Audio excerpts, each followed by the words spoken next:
تعالوا النهاردة نعمل فراخ مشوية بتتبيلة لذيذة جدا، في نفس الوقت هتاخد طعم وريحة الشوي وهنطلعها طرية وجوسي كده. هقولكوا على الطريقة الصح لشويها اللي طلعها لكم بالطريقة دي طرية جدا وفي نفس الوقت واخدة لون حلو قوي وطعم جميل جدا. يلا نشوف الطريقة مع بعض.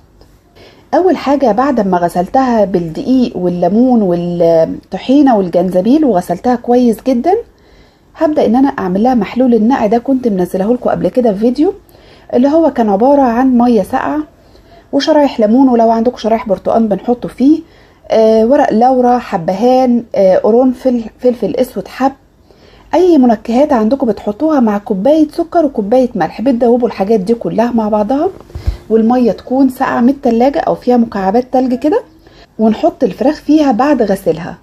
بنسيبها في محلول النقع ده اطول مدة ممكنة تقدروا تسيبوها. لو مستعجلين او ممكن نص ساعة ساعة وتطلعوا منها